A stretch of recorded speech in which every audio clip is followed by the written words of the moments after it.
Un lamentable suceso que ha conmocionado a toda la sociedad paraguaya es lo que vuelve a abrir el debate sobre la falta o no de la regulación de los seguros médicos.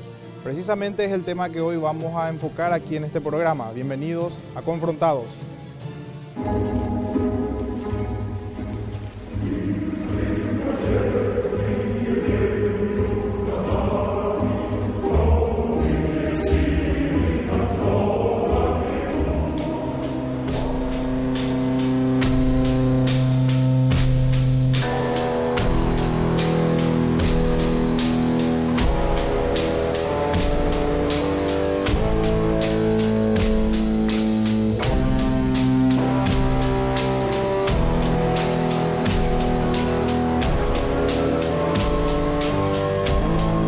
Mr. Gorbachev, tear down this wall.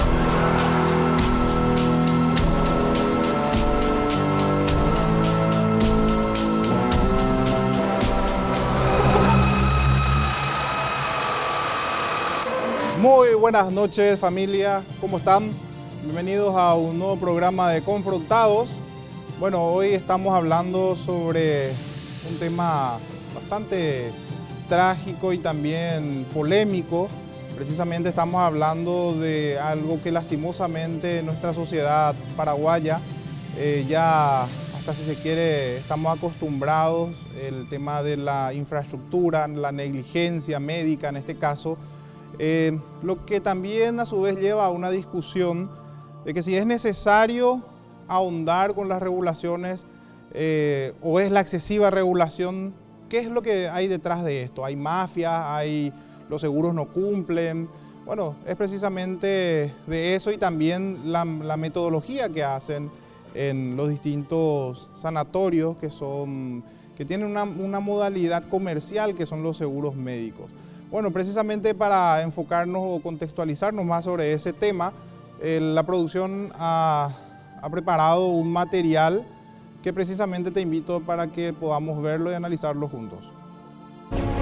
En Paraguay, la salud todavía sigue siendo un tema pendiente que atender.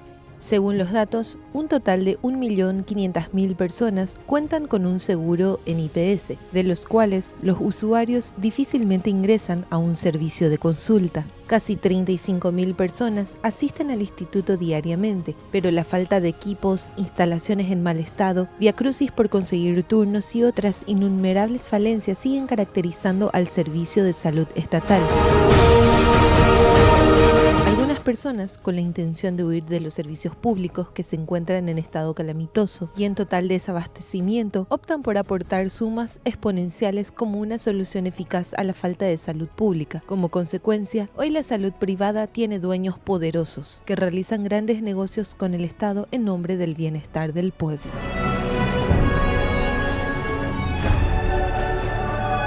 Los seguros médicos se ofertan en distintos planes y uno se acomoda según sus posibilidades económicas. Hay servicios inmediatos y otros en el que se acceden luego de meses o incluso años, como aquellos estudios como la resonancia magnética o aquellos estudios que tengan que ver con los músculos esqueléticos. El seguro da plazo para acceder a un derecho pleno y no se goza inmediatamente a ciertos procedimientos. A este sistema, la doctora senadora Desirée Massi consideró que los seguros en Paraguay son como un paraguas de cartón. Ante la primera lluvia, se deshacen.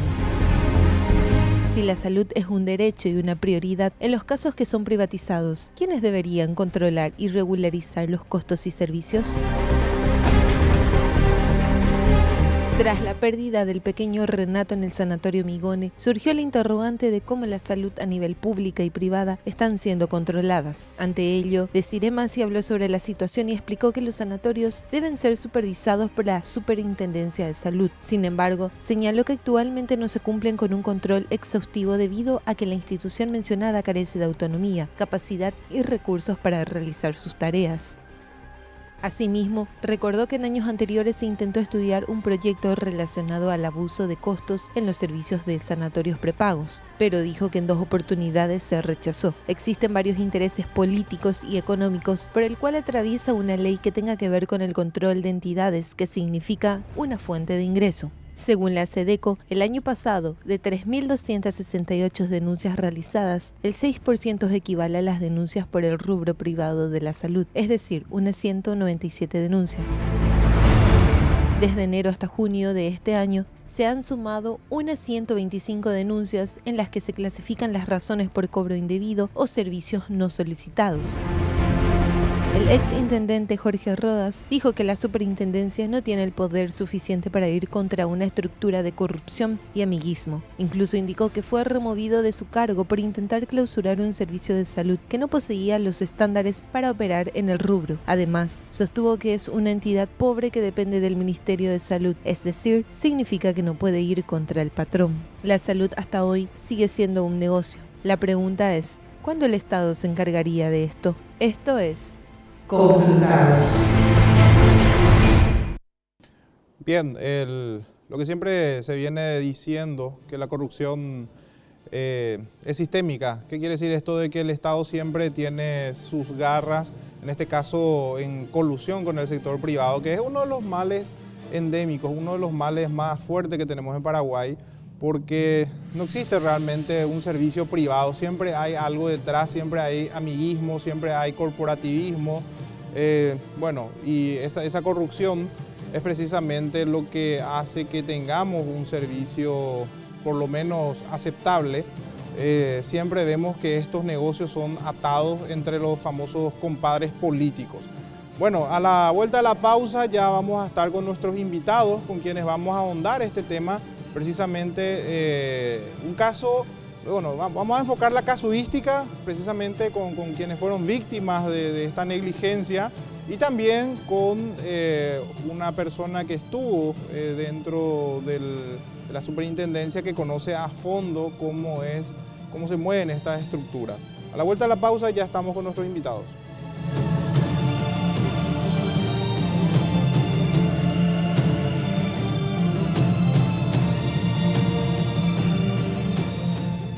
De confrontados.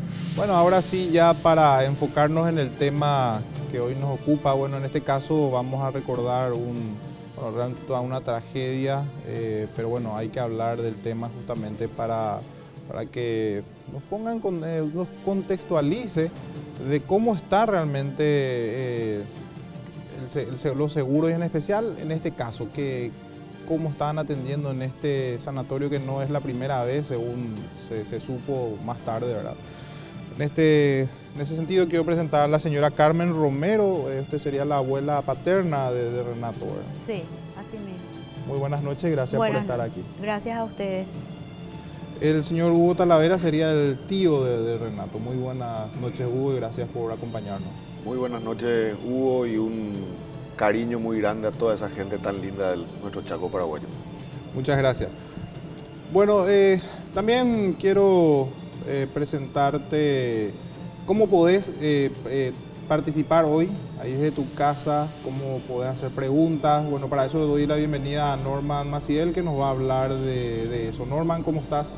¿Cómo estás, Hugo? Muy buenas noches a toda la teleaudiencia, también a los invitados de hoy.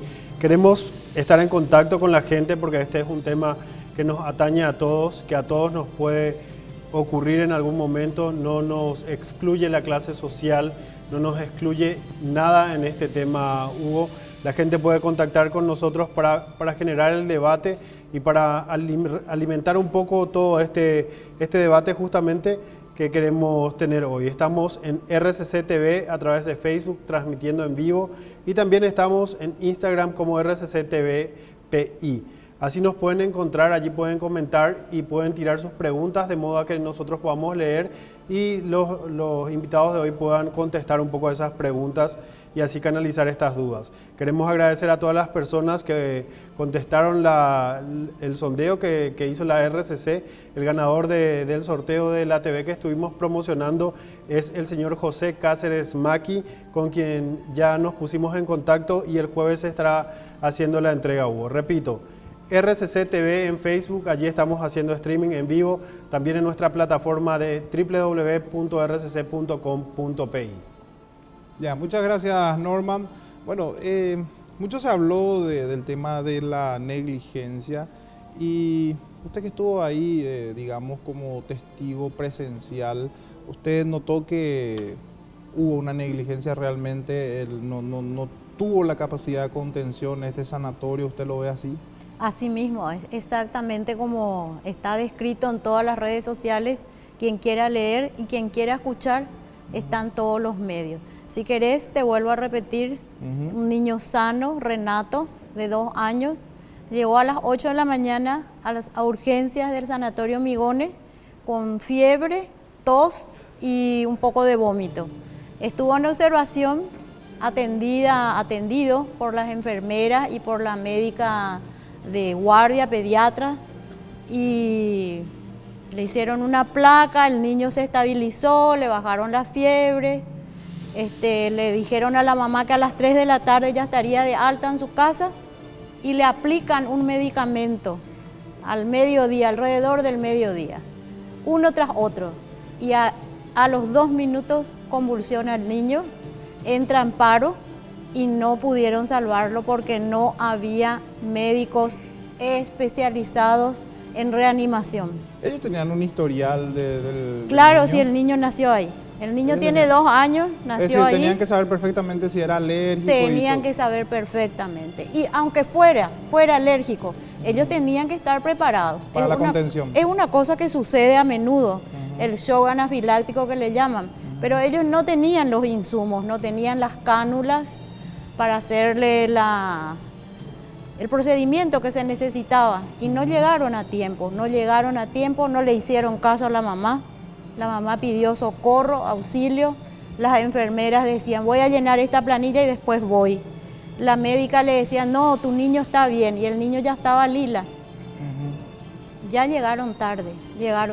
Y dígame, no es la primera vez que ocurre y en ese sanatorio. Llama la atención que justo es en ese sanatorio porque una vez puede ser, bueno, una coincidencia, puede decir uno, ¿verdad? Pero son sucesos que vienen Sí. repitiéndose y es en el Sí. lugar. O sea que hay un problema, digamos, estructural, por decirlo de alguna forma, ya en ese sanatorio. Hay un problema de un lucro indebido, un lucro por demás de estos seguros que contratan a gente recién recibida, sin ninguna experiencia. Y en un sanatorio de Migones no creo que no tengan los insumos, pero han de tener bien guardado en su depósito. A mano no estaba.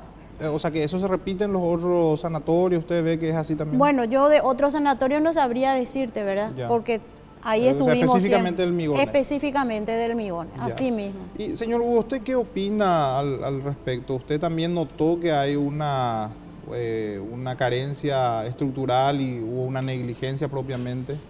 Nosotros fuimos en ese sentido bastante claros desde un principio, desde ese trágico martes, ¿verdad?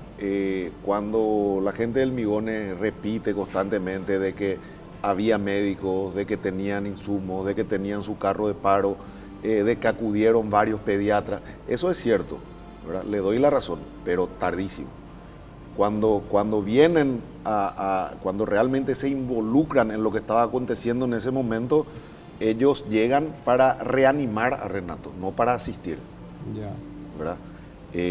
Renato es prácticamente un hecho categórico ya, no lo digo yo, lo dice una junta médica que está trabajando en el caso, ¿verdad? En base a toda la información que tienen de lo ocurrido, en base a una especie de autopsia que le hicieron, que no se puede llamar del todo autopsia, porque hay procedimientos que dejan mucho que desear. Se habló Y de, ellos- de destruir la evidencia incluso. Y hay cosas, ¿verdad? Nosotros, o sea, te vuelvo a repetir, no nosotros, sí, o sea, nosotros en el sentido de lo que nos dicen los médicos, es lo más probable, prácticamente seguro, no puedo afirmar 100% porque la medicina tampoco no es tan exacta, pero él hizo una reacción al medicamento, eso fue lo que le ocurrió, ¿verdad? Y no supieron diagnosticar lo que estaba pasando, no supieron cómo reaccionar en ese momento, y cuando se dieron cuenta de la gravedad ya era demasiado tarde, ¿verdad? Así como opinan los médicos, una vez que un ser humano entra en un paro, entre 3 y 5 minutos más o menos es lo vital como para poder reanimar y traerle de vuelta a una persona que ha tenido un paro cardíaco, ¿verdad? Pero esa reanimación está ya la gente, nuestros asesores jurídicos, demostrando que esa reanimación empezó después de 7 minutos de que él le había dado el paro. O sea que no hubo entonces claramente esa asistencia rápida, ¿verdad? Porque de hecho que también se viralizó algunos comentarios de personas que estaban ahí, tipo pidiendo socorro por las redes prácticamente. Así mismo, estaban comentando lo que estaba ocurriendo, ¿verdad? Hay un señor que estaba en unos boxes al lado que estaba con una vía, él mismo se sacó la vía y salió corriendo. Dijo, yo en este sanatorio no me quedo más ni 5 segundos, ¿verdad? Y otras personas que en vivo y en directo, por decirlo así, estaban tuiteando y alzando a otras redes sociales lo que estaba ocurriendo, ¿verdad? Había gente en la ciudadanía ya comentando, todo el mundo afuera del sanatorio ya sabía lo que estaba pasando y ahí dentro todavía no podían ponerse en acción, ¿verdad? Realmente una vergüenza. Es decir, claramente hay demasiadas evidencias que contradice la versión del sanatorio entonces. Es demasiado tajante, hay circuito cerrado, hay testigos, ¿verdad? Testigos que estuvieron ahí, no como un asesor jurídico que viene acá a contar su versión y él no estuvo ahí, ¿verdad? Él no estuvo ahí, él se basa por cosas que le dijeron, se basa por informes médicos que mienten, ¿verdad? Es demasiado comprobable de que no coincide ninguno de los tiempos de lo que dice tanto el informe de enfermería como el informe de la médico pediatra que estaba en urgencia, no coinciden absolutamente en nada con el circuito cerrado. Y, en cuanto a minutos, ¿verdad? Sí, se habló también de una autopsia que fue autorizada por los familiares, ¿verdad? Pero me llama un poco la atención, primero por el estado en que están los familiares que puedan disponer o entender la situación de que estaba pasando. Eso se hizo en una, digamos, fuera de una metodología usual en lo que respecta, por ejemplo, no hubo una intervención de la fiscalía. Lo más llamativo de esa autopsia que se hizo es que se hace sin dar conocimiento al Ministerio Público. Sí, por ejemplo. Eso es lo que no me puede explicar el sanatorio ni la doctora Rodríguez, que fue quien realizó el procedimiento. Ella es funcionaria de la fiscalía, ¿verdad? ¿Y por qué vino y realizó la autopsia en carácter privado y no en representación a la fiscalía? Esas son dudas que no me cierran, ¿verdad? Claro, que deja más incógnitas que así otra mismo, cosa. el sanatorio mismo, ¿verdad? O sea, estábamos nosotros ahí dentro, estábamos reclamando, ¿verdad? Un montón de cosas y ellos, en vez de, si ellos tanto querían contar la verdad, como vienen repitiendo como lorito, ¿por qué en ese mismo momento no comunicaron a la fiscalía y que venga gente del Ministerio Público y claro, ponerle el procedimiento en el momento y que hay? Nosotros a las 11:30 de la noche nos enteramos que la fiscalía no estaba en conocimiento. Y por casualidad, porque si no iba a pasar, ya prácticamente cuando yo me iba al velorio, ¿verdad? Donde le estábamos velando a Renato, ahí de casualidad me entero que el Ministerio Público no estaba en conocimiento de lo sucedido. Realmente es muy llamativo y muy grave, ¿verdad? Se había comentado también de que claramente hubo una intención de tapar esto, incluso que usted fue testigo de la forma en que, bueno, es una situación que no es muy agradable recordar, por supuesto, pero lo tenemos que hablar, ¿verdad? O sea, que usted entra y encuentra precisamente los órganos que estaban en un tupper y que realmente demuestra la total impericia con la que se realizó eso, ¿verdad? ¿Eso es así? Así mismo, yo entré a retirar el cuerpito de Renato y lo levanté en los brazos y como tenía la cabecita chorreando con sangre, porque así lo dejaron. Entonces le pedí al enfermero que estaba conmigo, me das esa toalla, le pongo en la cabeza y quiero llevar esta sábana para cubrirlo. Sí, cómo no, me dice, lleve nomás. Estiro la sábana y bajo la sábana estaban tapados 2 tuppers transparentes de los órganos que eran de Renato. Ya, o sea que lo que, bueno, hablando también, porque esto ya por supuesto se estuvo comentando mucho, que denotaba realmente que había una extraña prisa con hacer las cosas y que evidentemente o estaban ocultando algún tipo de digamos, medicamento no permitido, algunos hablaron incluso de que se trajo de Venezuela, inclusive cosas así, ¿verdad? Pero cuando ocurren estas cosas, realmente uno ya no puede tener la certeza, Ya no. precisamente porque se ha, digamos, contaminado Yo lo que quiero agregar es que esos órganos quedaron ahí. No estaba nadie resguardando. La doctora ya se había retirado, el enfermero se había retirado y esos tuppers con los órganos de Renato quedaron ahí. quedaron sin resguardo. Quedaron sin resguardo, no se mantuvo la cadena propia seguramente de conservación ni de custodia. Sí. Así que los órganos que fueron entregados después a la fiscalía, ¿quién nos da la certeza que eran esos? Porque esos quedaron ahí. Yo podía haber retirado eso, si Entiendo. hubiera sabido, ¿verdad?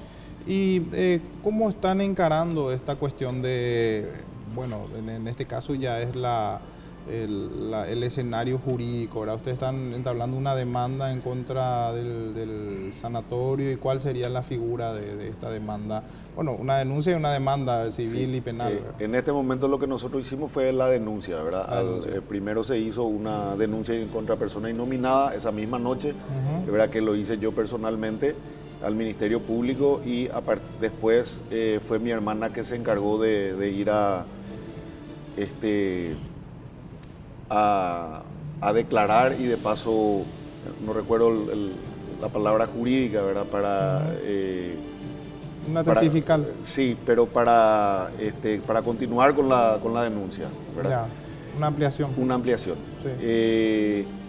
Y por ese lado, o sea, en este momento nosotros nos encontramos como en tres escenarios distintos. Por un lado está la parte jurídica, ¿verdad? Donde están trabajando los abogados que son de confianza de la familia, están trabajando en ese proceso con la fiscalía, están acercando pruebas que tenemos a mano, están acompañando a los testigos, a las testificales, para testigos presenciales de ese momento. Estamos recabando un montón de información de otros casos, ¿verdad? Similares dentro del mismo sanatorio. Tenemos ya, en este momento estamos trabajando particularmente en 4 casos anteriores al de Renato. En el mismo sanatorio. En el mismo sanatorio, 4 casos. ¿verdad? Que nos están dando los detalles precisos. Por otro lado tenemos el escenario médico, por llamarlo así, donde hay una junta médica, donde están, por nuestro lado, ¿verdad? Nosotros recomendamos a algunos profesionales de nuestra confianza y con vasta experiencia en diferentes áreas, como en cardiología, en pediatría, en medicina forense. Y ellos como están trabajando en ese segundo escenario y la familia en sí, más allá del dolor y de lo que cuesta todavía eso, ya estamos trabajando en un tercer frente, que es una causa que estamos elevando, ¿verdad? Por un nunca más. Eso vamos a ampliar seguramente, lógicamente, no solamente al Sanatorio Migones, sino a todo lo que compete a la medicina privada. No es que queramos ser insensibles con la medicina pública, ¿verdad? Yo sé que también tenemos muchísima falencia en ese sector, pero como dice el refrán, quien mucho abarca, poco aprieta. Nosotros queremos concentrarnos en una falencia principal que estamos teniendo a nivel país, que es la medicina privada y sobre todo la medicina privada que está directamente ligada a un prepago. Ya. Un sanatorio, un centro de salud público, no debería, pero puede eventualmente no contar con insumos por falta de rubro, porque el Estado no le hizo llegar, porque vencieron los medicamentos, porque se retrasó la licitación, ¿verdad? Hay factores que pueden hacer que lastimosamente se vean envueltos en esa situación. Pero un sanatorio privado, y estamos hablando del más caro del Paraguay, no puede escatimar en recursos. Ni en recursos humanos, ni en insumos, ni en tecnología, ni en cantidad de camas, de habitaciones, todo lo que tenga que ver con infraestructura, ¿verdad? Y eso es importante, lo que van a hablar probablemente en el siguiente bloque con el doctor Rodas, de que hay mucho trabajo por delante, hay mucho trabajo, hay mucho por hacer, y nosotros como familia, como causa, vamos a ayudar a que esto vaya cambiando. No queremos otra situación parecida a la de Renato. Yo soy padre de familia, tengo hijas y hoy por hoy no sé siento un pavor a que mi hija tenga un poquito de fiebre y tenga que llevarla a un sanatorio. No sé qué le van a aplicar, no sé qué experiencia puede tener la enfermera que le está clavando a mi hija para ponerle una vía, o no sé qué medicamento y quién controla la cantidad, la dosis, la procedencia, la fecha de vencimiento de esos medicamentos que le están aplicando a mi hijo. Es decir, no hay ningún control entonces, según la experiencia que ustedes tienen sobre esos procedimientos, entonces, o sea, que Y por lo menos daría a entender la eso. evidencia dice que no, Sí. ¿verdad? La evidencia dice que no. Han pasado, mañana van a ser 2 semanas. Hasta hoy no sabemos si hubo o no hubo una intervención por parte del Ministerio de Salud. De hecho, eso compete a una dependencia del Ministerio de Salud, que es la Superintendencia de Salud, que estaba acéfala. O sea, no sabemos en manos de quién estamos. No tenemos o sea, esta gente no tiene un ente regulador que le esté controlando, y mientras tanto ellos están jugando arco libre, Hugo. Ellos están jugando arco libre y están jugando con la salud y con la vida de las personas. Ya entiendo. Lo que quería agregar es Sí. que el efecto Renato ya se está sintiendo. Me informaron un poquito antes de venir que en la costa hicieron ya un simulacro de un Renato para ver en cuánto tiempo respondían. O sea que eso es lo que se debería de hacer siempre. Y por lo menos algo, un granito. Claro, porque cuando estamos tratando con personas, se entendería que ese debería ser el protocolo. Por ejemplo, el caso de la aviación, ¿verdad? Por usar una referencia que quizás no tenga mucho que ver, pero a lo que quiero ir es que cuando ocurre un siniestro, siempre ese siniestro se replica justamente para tener una contención, ¿verdad? Lo que debería ser también en la estos salud, casos, ¿verdad? claro. Bueno, que bueno, por lo menos es bueno saber eso, que hay algunos Por que lo están menos haciendo... la costa, es lo que me informaron, ya respondió y hicieron esta semana que pasó un simulacro de un efecto Renato. Sí, que de hecho que podría, ya que estamos acá con el doctor Jorge Rodas, también en breve también podemos estar hablando de que eso también podría ser una especie de regulación, ¿verdad? Una especie de, bueno, de ver cómo se le impone eso a los sanatorios, si es que es procedente o no. Bueno, ya lastimosamente lamentamos siempre después que haya ocurrido, pero en lo sucesivo no tendría que ser así, ¿verdad? Es como se dice soñar, pero se puede hacer, y justamente es el caso de Renato que tiene que ser emblemático, y que por supuesto le instamos a que continúen con eso y con más fuerza, y que todos podamos colaborar también con eso, con nuestro granito de arena, para que esto se vaya formalizando, ¿verdad? ¿Algunas palabras finales que quieran decir al respecto? Y para culminar, Hugo, yo creo que para tener un cambio, lo primero que hay que hacer es reconocer que se está haciendo mal, ¿verdad? Para tratar a un adicto en su adicción propiamente dicho, lo primero que tenemos que hacer es que esa persona reconozca que tiene una adicción, y ahí le podemos empezar a tratar. Entonces, el Sanatorio Migones en este momento tiene que reconocer que se equivocó, tiene que reconocer por qué se equivocó. Y a partir del momento que reconozcan, van a poder cambiar y van a poder empezar a mejorar, van a poder empezar a hacer las cosas bien y poder darle la prestación a sus asegurados de lo que le están pagando por adelantado, ¿verdad? Pero ellos tienen que reconocer, mientras ellos sigan queriendo encubrir, sigan mintiendo, ¿verdad? Descaradamente, como lo están haciendo en público a través de su asesor jurídico especialmente, no hay esperanza de cambio, ¿verdad? Yo necesito que ellos revean su posición y se den cuenta de lo que están haciendo mal, que ese capricho de no reconocer que están haciendo mal está costando vidas humanas.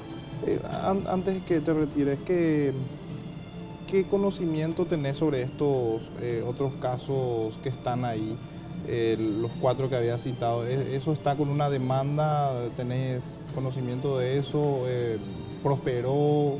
Y mira, tenemos, hay un caso de la hija de un colega de ustedes, ¿verdad? ¿Cómo es que se llama la Estela. Sí. Ruiz Díaz. De Estela Ruiz Díaz, que perdió su bebé en el sanatorio. Ellos llegaron, creo que inclusive a tercera instancia dentro de un juicio oral. Tenemos el caso... Pero fue condenada la enfermera. Sí. La enfermera, pero hay una responsabilidad subsidiaria del sanatorio, no subsidiaria, directa, en lo civil por lo menos. Yo particularmente... Eso no tiene conocimiento. Yo particularmente no estoy trabajando en eso. Hay otro grupo de la Ok. familia que está trabajando con ellos. Entonces, no me gustaría empezar a Claro. decirte cosas que no estoy manejando muy bien, pero sí a nivel de grupo familiar, sí están al tanto, sabemos exactamente todo esos Porque diferentes casos finalmente el caso de negligencia tiene una responsabilidad, o sea, la responsabilidad penal siempre es individual, ¿verdad? Sí. Pero en este caso es el sanatorio el que tiene que institucionalmente también recibir una, bueno, sanción sería en lo civil, hacer una demanda, ¿verdad? Mira, Hugo, Porque- sí, como encargada de urgencias, de pediatría, le tienen a una pediatra que el año pasado era todavía residente, ¿verdad? Que tiene apenas meses de experiencia. La culpable no es esa doctora, esa médica que tiene el derecho a empezar una carrera, pero no puede ella estar a cargo de esa sala de urgencia. Ella está preparada por si entra un chico que se rompió la cabeza y hacerle una suturación, pero no está preparada para entubar a un chico Esta situación, que se está muriendo, ¿verdad? No estaba preparada, se quedó en shock. Palabras textuales de mi hermana, dice, ella estaba más asustada que yo, ¿verdad? Esa doctora, porque pobrecita es nueva, entonces, pero ella no tiene la culpa de haberse recibido recién. El culpable es el sanatorio, que escatima en recursos y en salarios para poner una persona que está empezando en vez de poner un profesional con la experiencia suficiente Claro, para de este tipo de hecho casos. que se arriesgaron muchísimo y ahora van a tener que pagar las consecuencias. Así ¿verdad? mismo, lo barato sale caro. Así mismo. Señora, palabras finales. Sí, esperamos, les agradecemos a ustedes los medios porque sin ustedes realmente no íbamos a poder hacer nada. Gracias al apoyo de todos ustedes y esperemos que sea justicia para Renato realmente y para todos los que vengan atrás y los que ya se fueron. Bueno, realmente esperemos que así sea y que podamos seguir colaborando todos juntos porque como sociedad esto nos compete a todos. Bueno, ahora vamos a una pausa, a la vuelta ya estamos también con el doctor Jorge Rodas, que también vamos a hablar un poco de la parte institucional, cómo estamos con las regulaciones, cómo está el Estado paraguayo detrás de todo esto. ¿Es la falta de regulación o una regulación excesiva? Bueno, de todo eso vamos a hablar a la vuelta de la pausa.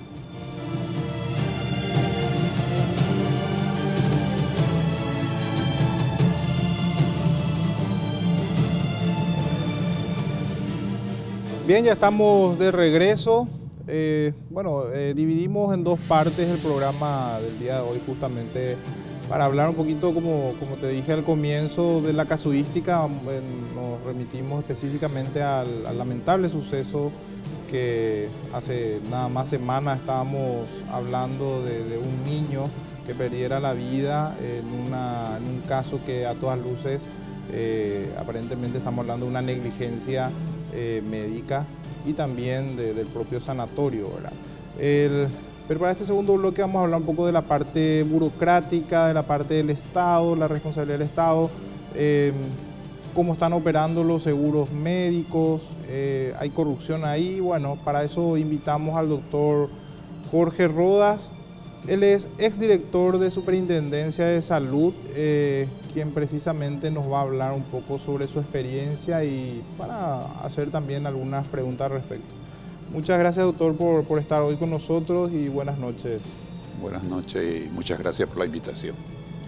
Bien, antes de entrar al debate, doctor, vamos a dar un poco también participación a la gente a través de las redes que pueden hacernos algunas preguntas, si le parece. Norman, ¿cómo puede participar la gente en las redes? Las personas pueden contactarnos a través de RCC TV, estamos en Facebook, estamos transmitiendo en vivo. Denis dice desde Buenos Aires, buenas noches desde Argentina, dice, y Mechi DG dice, fuerza Carmen Rojas, justicia para Renato y familia. En este sentido, hemos también, con relación a este tema, hemos indagado acerca de los costos, de cuánto te cuesta ir a un sanatorio privado, cuánto es lo que debes pagar para que te asistan en estos lugares. Y le pedimos a los compañeros si pueden tirar la placa como para poder ir detallando esos costos. Bueno, mientras tiramos el material, te leo el tweet que había lanzado. Ya tenemos, ok. Allí en pantalla tenemos, Hugo, los costos de los seguros privados. Un plan básico en Promet 150.000 guaraníes. ¿Qué incluye esto? Prácticamente nada según la experiencia de cada uno. Un plan plus, que sería un tanto más premium, 450.000 guaraníes. En el Santa Clara, 284.000. Un plan VIP, 344.000. En el Migone, que es el sanatorio en cuestión ahora, es 357.000 un plan básico, mientras que un plan VIP 473.000. En el Bautista 311.000 para un plan básico y un plan VIP 511.000. Y Asismet, que está cobrando el básico 475.000 guaraníes y el plan VIP 741.000. Esto, hay muchos más seguros. Estos son, digamos, los principales operadores de seguros médicos dentro del país. Y hay que aclarar que también el Estado es un cliente muy grande dentro de estas aseguradoras. Y por último quería destacar un tuit que lanzó el ministro de Salud hace unos días. Dice: la Superintendencia de Salud ha resuelto la realización de una auditoría médica en el Sanatorio Migone Batilana. Como resultado de la inspección solicitada, seguimos determinados a realizar un trabajo riguroso en torno a lo sucedido. Y lanzo la pregunta: ¿realmente se quiere hacer un trabajo riguroso? Contigo, Hugo. Bueno, muchas gracias, Norman. Y bueno, ¿quién mejor para respondernos eso que el doctor Jorge Rodas por su experiencia, ¿verdad? Doctor, ¿qué grado de veracidad puede tener esto que tuiteó el ministro, atendiendo a que hoy día la superintendencia prácticamente no tiene imperium? Mire, antes de contestar, Hugo, tu consulta, quiero desarrollar dos conceptos. Uno, cuando conversa de salud y educación, tiene que considerar lo que es calidad y control. Es decir, que cuando conversamos de la, en fin, castigada situación de salud que tenemos en el país, háganse idea de lo que estuvimos escuchando en el ámbito privado, de la práctica privada, y háganse idea de lo que va a ser en el área pública, mixto y de otros caracteres que funcionan en nuestro país. Y pareciera ser de que en algún momento los ciudadanos comunes nos ilusionamos de que esto va a cambiar. Y quiero referirme a lo que me acabas de preguntar. La Superintendencia de Salud es el ente que debe controlar la calidad de la prestación de los servicios de todos los establecimientos de salud del país, sea del orden público, privado, mixto, incluye el Seguro Social. Y ya de mucho tiempo viene que el ministerio adopta como una dirección la superintendencia, que no es tal. O sea, hace una disminución más. Una especie de dependencia. Sí. Y voy a la evidencia. Por ejemplo, el área administrativa, el aspecto administrativo está controlado por el ministerio. Y entonces se peca contra la ley, porque así expresamente lo dice, que es un órgano autónomo, un órgano de control. Que debería ser, ¿no? Debe ser, Sí. Debe ser un órgano autónomo, tanto en el aspecto técnico y administrativo. Y no tiene por qué tratar con el ministro de Salud, con el Ministerio de Salud, cuando Es a quien tiene que controlar. va a actuar. Por supuesto, más de 1000 establecimientos de salud que debe controlar también la superintendencia. Y en el caso de la práctica privada, estaba observando Negocio Redondo. Cuando yo estaba en el cargo, como de alguna manera relegué un poco el sector privado, porque ahí muere menos gente. Esa era la razón del por qué encaré, y con mucho entusiasmo, el sector público. lamento muchísimo, todos lamentamos esta situación ocurrida con esta familia en este lugar, pero ¿no se imaginan ustedes, o se imaginan ustedes lo que puede ser en el público? Precisamente me está haciendo esa pregunta. Sí. Le voy a dar del por qué conceptualizo de esta manera esta situación. El sanatorio privado mencionado y todos los otros son entidades prestadoras de servicios de salud habilitadas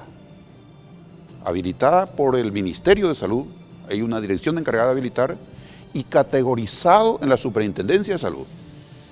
Es decir, ellos tienen mucho interés porque de acuerdo a la categoría, lógicamente va a tener atractivo de su oferta que tienen. Y no es concebible que ciertas cosas se mencionan. Yo no quiero entrar a analizar la situación directamente porque no tengo las evidencias. No tengo, vamos a decir, no conozco, pero no es pensable que cuando una entidad prestadora de servicios de salud está categorizado de tal nivel y que tenga que estar discutiéndose el aspecto de personal de salud, categoría de personal de salud, eso está en la habilitación misma. Es decir, el especialista que debe encargarse, y es lo que ofertan ellos.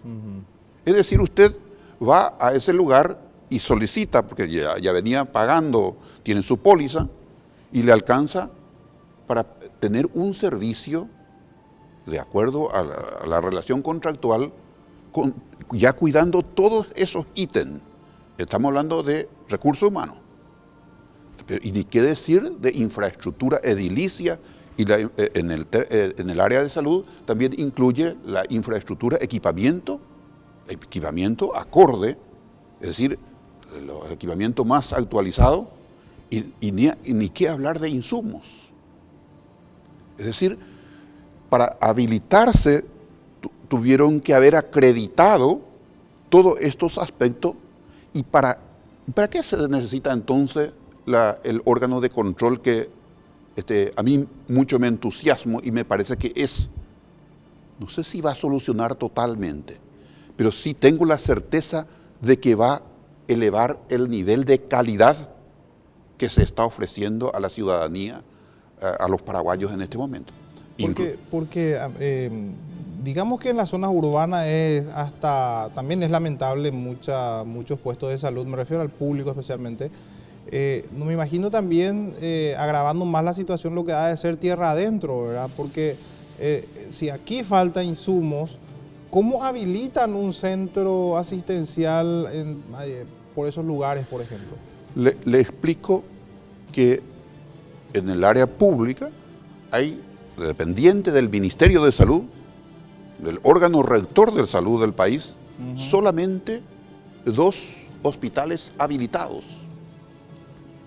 No me va a entender porque el tiempo es corto, usted no va a creer de que estoy delirando, porque le digo de que todo el resto están funcionando sin habilitación. Pero ¿qué significa la bendita habilitación? Que para mí es demasiado importante. No, para mí, para todos los que llegan a comprender el alcance de la habilitación. Porque para habilitar uno tiene que acreditar, para el nivel que se proyecta, su infraestructura, su equipamiento, sus recursos humanos, sus recursos financieros, es decir, todo. Y una vez que se tilde aquello que está en condiciones para lo que se compromete, se le habilita. Eso significa la habilitación. Y hágase idea, si usted se traslada al interior, ya que me menciona eso, yo digo caótico. Caótico con la acepción de que ya se perdió el orden. Y entonces, ¿qué se hace? De acuerdo al recto entender de los que llegan, que muchas veces también se cuestiona de los que llegan para administrar temporalmente, se va convirtiendo varios establecimientos de salud como verdaderos asentamientos, con el respeto que se merecen la gente que están en estos lugares, pero el desorden, a eso me refiero, el desorden. Y lógicamente, como yo dije al principio, de que cuando conversamos de salud hay que considerar el concepto de calidad, no se puede negociar.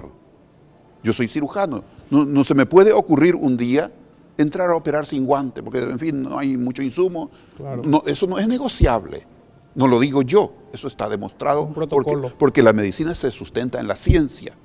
Entonces, por eso que estamos tan mal en el país, yo creo que debe ser esta situación familiar, esta situación que ocurrió último, que creo que todo el país está en conocimiento del mismo, debe ser servir de base a los que administran.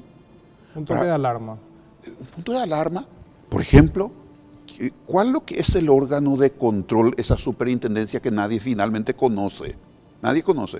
Esa es el ente del Estado que debe controlar. Yo no digo que no van a ocurrir accidentes con eso, pero en medicina y a todos nos interesa que por Reducir el riesgo. reducir, eso es lo que hace el médico habitualmente. No hay médico perfecto, yo no me considero perfecto de ninguna manera, pero lo que busco con mi capacitación, con mi especialización, es disminuir el error.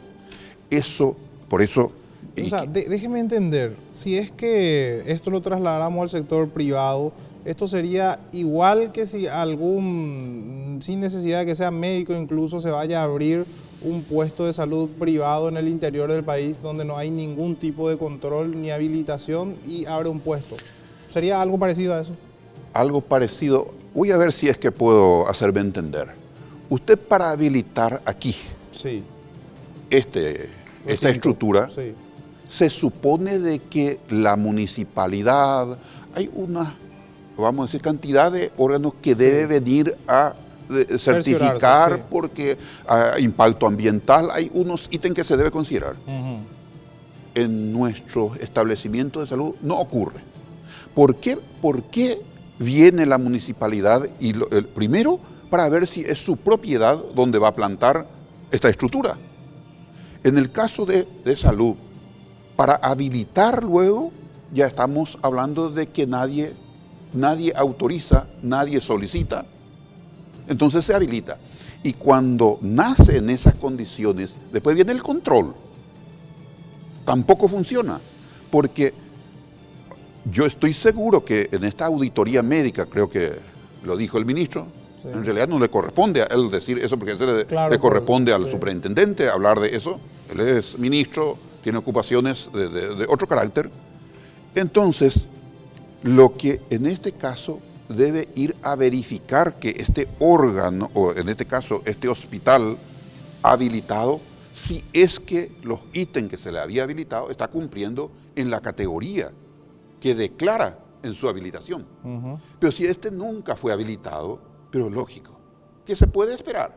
Sí. Viene a esta expresión casi extrema que estoy diciendo, de caos, y parece un asentamiento por utilizar, Sí. sin molestarle a nadie, ¿verdad? Y dígame, doctor, ¿usted trabajó dentro de esta estructura burocrática por cuánto tiempo y por qué salió? Y voy a empezar por el último. Según el ministro, tengo una manera de encarar diferente a su política la problemática de la salud en el país. ¿Y cuál es su forma de encarar? O sea, para saber. Y mire, yo no tenía la responsabilidad de llevar una política más que el control. Pero el ministro es el que le pone al superintendente, entonces no hay entonces una autonomía, como había dicho. En su carácter de presidente Presidente del del consejo, consejo. no como ministro. Ah, ok. El presidente del consejo, que dicho sea de paso, no existe tampoco. Ya. No funciona. Ok. Estamos en un país en donde Es bastante anómalo. había sí. sido cuando ocurren estas situaciones, uno empieza a hacer interrogantes y a descubrir muchísimas cosas. Ujú. Claro, él como ministro preside el Consejo Nacional de Salud, Que no existe. que no existe, y entonces, no sé, escuché por ahí que alguna vez se reunieron, pero no es conocido, en la práctica no existe. Entonces, ¿qué fue lo que yo planteé desde un principio? Manejarme como órgano independiente, pero parece que molesta aquello, porque yo me voy y encuentro Barrio Obrero en las condiciones que estaba funcionando y le dije, hay que clausurar temporalmente después de hacer una auditoría médica, una auditoría contable, porque es una institución que vive de las arcas del Estado. Y entonces ahí empezó seguramente la molestia. Te estoy contestando por qué Sí. te sacaron. Le digo a ellos, mire, esta es una bomba de tiempo. Este es un ambiente en donde el que viene sin infección se infecta todo. Acá, esto no puede continuar. Clausuremos esto, veamos la forma hasta regularizar algunas cuestiones básicas y después continuar. No una clausura, me refería a la urgencia. Claro. Una institución del Estado, una institución dependiente del Ministerio. Me fui a recorrer el interior, me fui a visitar la urgencia del Hospital Central IPS. Yo soy médico de guardia de IPS, conozco muy bien. Me fui a clausurar un pasillo que funcionaba como sala de internación. Que es muy típico ya en todos los sanatorios, en todos los hospitales. Y casi típico, ya se volvió normal. Anteriormente Sí. ustedes se ocupaban, los periodistas, de Sí. publicar como, Sí. en fin, no Uno sé, va incluso como un escándalo. Incluso yo fui a la caballería y vi eso, me pareció muy extraño. Entonces, como el Seguro Social es el que tiene más recursos en el área de salud, entonces dije, vamos a clausurar esto. Yo pago hace 30 años, me dice una persona, vengo aquí infartado y me ponen al lado de otros que tienen otra Sí, patología. otra Esa idea con la atención por Claro. algo ya infarta a Sí. algún conciudadano. Y entonces termina en el pasillo. Entonces definitivamente me fui a clausurar. Y ese fue el motivo Que lo removieron. que lo removieron, y hasta es posible que haya más que el propio ministro de Salud que se haya molestado. Podía haberse molestado hasta el ministro de Hacienda. Imagínense en esas condiciones. Y me recomendaron bien que no lo hagas, es decir, no te metas en IPS, porque como yo no tenía, no es para mí, es una expresión grosera de soquete, dicen cuando alguien te coloca Claro. en un cargo. Yo no lo tomaba como soquete porque a mí no me conviene económicamente ser superintendente. Quiero ser superintendente, le decía a una persona, quiero ser superintendente por un año nomás, porque yo creo que voy a aportar algo en el área de salud, mucho más de lo que creo que estoy aportando ahora en esa tarea, y le voy a hacer mucho bien. ¿No se imagina usted? ¿Hay alguna especie de manual de procedimiento de la superintendencia? Sí. Hay una ley, hay unas funciones y competencias. Ujú.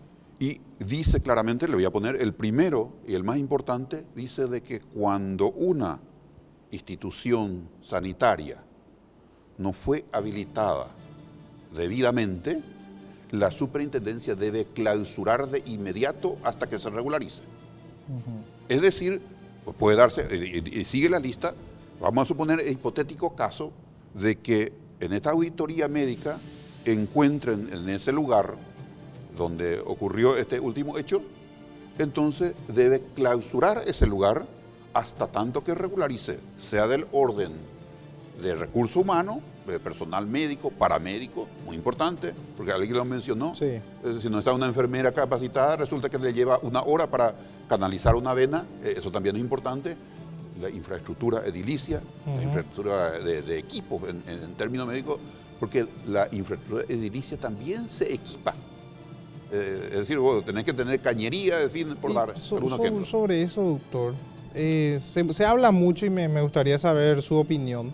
Se suele decir, es vox populi, que por más de que se dé más dinero a salud pública, la salud o las condiciones nunca va a mejorar, porque hay toda una infraestructura de generar precisamente el caos dentro de las instituciones públicas para derivar a los privados, porque ahí está el negocio. Es decir, se renta las terapias de los sanatorios privados, que al Estado le cobra el doble de lo que le cobraría a una persona de a pie. Entonces nunca se va a solucionar el problema, porque por más equipo que compre el Estado, los propios funcionarios se encargan de descomponer, porque su negocio está llevarle al paciente o derivarlo. ¿Eso es así? ¿O es un mito? Le voy a dar 3 miradas. esa es una mirada seguramente desde algún lado. Ujú. Algunos dicen de que la mirada de los políticos es de que tenga como una especie de un puesto de comando ese lugar. Sí. Porque lo mete su gente y que no están capacitados. Hay Como en todas las instituciones hay públicas. otra mirada que empresarial que le interesa que ande mal. Sí. Es decir, hay diferentes maneras de ver, pero ¿cómo podemos hacer entonces en este caso? Esto ya es para gente muy inteligente, no para mí. Pero yo le encuentro, yo planteo por mi lado, ¿cuál es tu hipótesis? ¿Cuál es tu planteamiento? Hay que controlar. Y al controlar, imagínense, deberíamos de hacer un emprendimiento nacional para poder iniciar este proceso de habilitación. Me fui a decirle en una oportunidad al ministro de Salud, ¿por qué no habla con el presidente de la República y le solicita los royalties creo que se pasa como 365 millones de dólares sí. anual? ¿Por qué no le pide al presidente y que solicite al país? No sé, él sabrá cómo hacerlo. Haga una, ¿cómo se llama? Una comunicación, una especie de referéndum y diga, vamos a destinar para el departamento central 200 millones de dólares para levantar este hospital nacional, el hospital Barrio Obrero, construyamos el nuevo, levantar todos estos hospitales por este año, era para el 2019, y yo creo de que va a aceptar el país. Con un equipo que controla, necesitamos hacer medidas de cirugía mayor, pero más infraestructura. Pero control. Bueno, disculpe que lo corte, vamos a continuar después, por supuesto, sobre ese tema. Ahora quiero dar un poco de participación también a la gente. Norman, ¿cómo está participando la gente? Sí, Andrea Olmedo dice, una vergüenza la salud privada y la pública ni hablar. También teníamos una consulta que nos llegaba para el doctor, si decía la consulta si éramos víctimas de los primeros doctores de las universidades Garage o somos víctimas de las cuestiones administrativas más bien. O sea, que si el problema es el chofer o es el camión, en síntesis. Yo soy evaluador de ANEAES. Sí. Y mi tarea es evaluar la calidad académica de las carreras de medicina que están funcionando. Lógicamente, con otros colegas salimos más o menos 2 veces por año. Y es un tema en este momento crítico. Crítico porque con la explosión de las carreras de medicina, y principalmente en la frontera, incluido acá nuestra capital y el departamento central, es preocupante la situación, pero no quisiera emitir un juicio como relacionando directamente el hecho con esa situación, pero sí es una preocupación de en este momento promocionar varios profesionales médicos, porque son varios. Porque estos profesionales realizan su práctica dentro de los establecimientos de salud, doctor. Los que pueden. Porque la razón del por qué el estudiante de medicina, denominado practicante, de ir al hospital, que se denomina campo clínico de práctica, es para tratar con pacientes. Y les comento en el costadito de que en este momento en realidad van muchos estudiantes de medicina, pero ya no le alcanza paciente, y entonces hacen su intercambio, vamos a llamarle académico, en los pasillos, en alguna oficina, en algún lado, y ni qué decir el complejo caso repercute por los pacientes. Como por ejemplo, a las 7 de la mañana viene un grupo de estudiantes de médico joven que le entrevista, porque en eso consiste la, vamos a decir, relación, en este caso estudiante-paciente. Le entrevista, le examina físicamente, que son las dos partes. A las 9 de la mañana viene otro grupo, a la 1 de la tarde viene otro grupo, y lógicamente para el tercero, uno que se va para curarse, para tratarse de su mal, ya se aburre. Y viene a las 3 de la tarde otro grupo, y a las 5 de la tarde otro grupo. por dar un ejemplo, a los grupos que le alcanza. Es decir, también los pacientes que, vamos a decir, están allí para un fin y colaboran, llega un momento en que casi llega el fastidio. Por otra parte, el estudiante que se va para aprender allí, a media lo que puede conseguir. Es decir, con este relato, quiero contestar la consulta, no es que estoy eludiendo, me parece a mí que todos pueden tener una idea cómo está la situación de la educación en salud en este momento. No hablo por la gente o por las instituciones que no está afectado por lo que yo estoy relatando. Hablo de la mayoría en este momento. Hay un déficit en educación. Un departamento del país tiene más de 10.000 estudiantes de medicina. 10.000. Un departamento. Voy al otro departamento, creo que llega a los 7.000. Hágase idea, pero hay alguna desproporción tan grande. Cuando yo egresé, porque nosotros no teníamos otra opción de mi edad, más que la clínica, la única facultad de medicina. En fin, egresábamos 160 por año. 160. Es decir, doctor, que hoy día puede un estudiante, si pagó todas sus matrículas en una universidad privada, terminar egresado sin siquiera haber hecho su práctica, prácticamente. No exactamente, porque felizmente está el órgano ANEAES funciona de muy bien. evaluación. El ANEAES hasta el momento no está tipificado como una institución corrupta. Debe tener alguna flaqueza, como cualquier mortal común, ¿verdad? Claro. Pero no está tipificado, y la evaluación de la ANEAES ha mejorado muchísimo. Tiene pares evaluadores internacionales. Estamos los humildes nacionales, claro, que somos, o sea, nosotros somos... Para no presumir, no me refiero a la calidad de los connacionales, sino que para no presumir de que hay una colusión entre los nacionales, sino que a nivel internacional también.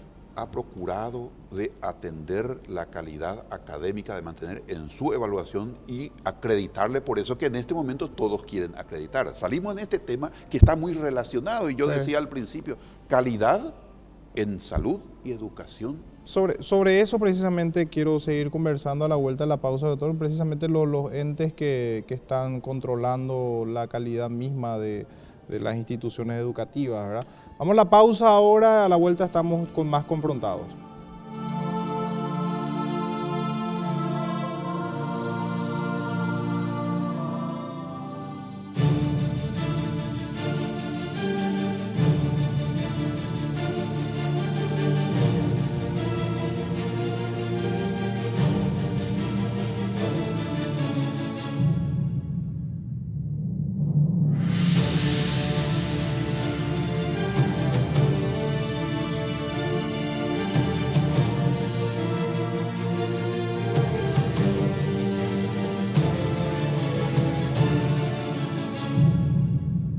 Bien, ya estamos de regreso con este tema tan sensible.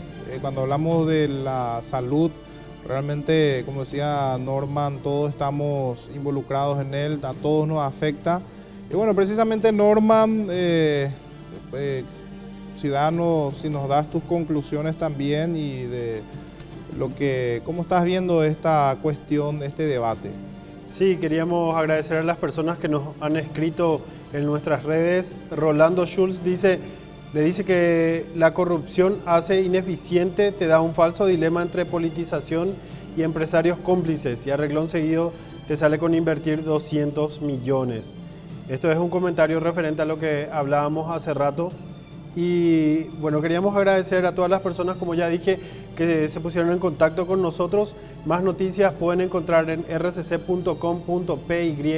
Allí tenemos nuestro portal de noticias y también pueden ver en streaming toda nuestra programación. Queríamos agradecer a la boutique de la Reina Esther, que nos viste a toda la familia.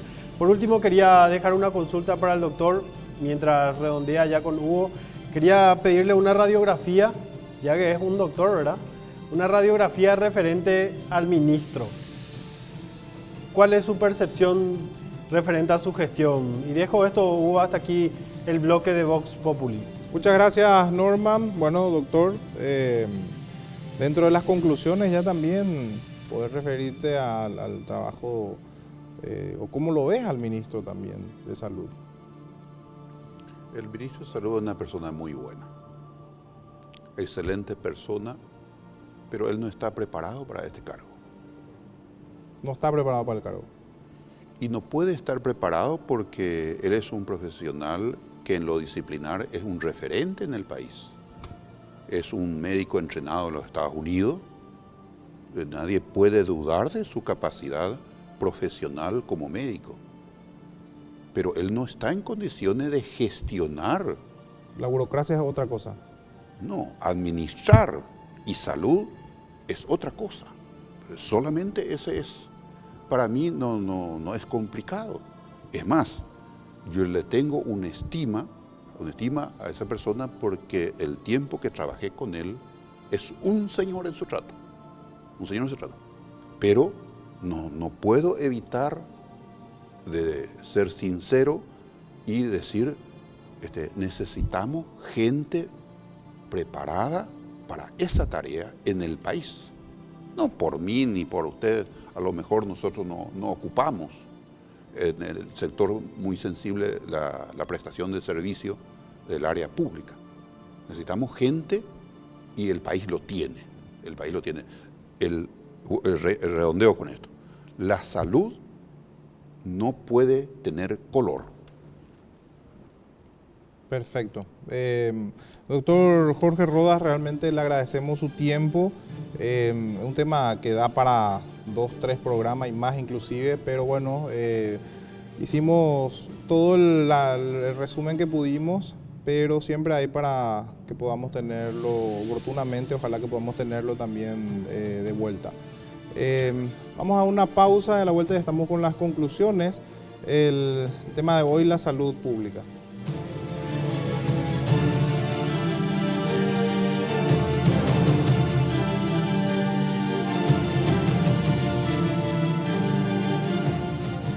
Siempre que hablamos de salud, por supuesto el tema se vuelve cada vez más complejo, atendiendo a que es un tema bastante sensible y siempre se discute si es que el problema está en el ministro, el problema está en la estructura que tenemos. Es momento de pensar en algunas reformas, regular más, en donde tenemos mayor crisis de salud, del sector privado, en el sector público. Bueno, es un tema que da para más discusión. Vos, por supuesto, tenés tu criterio ahí en tu casa. Hoy te trajimos simplemente un hecho que aconteció y también una visión de un profesional que trabajó dentro de la estructura del Estado. Muchas gracias por acompañarnos. Te esperamos para una próxima edición de Confrontados.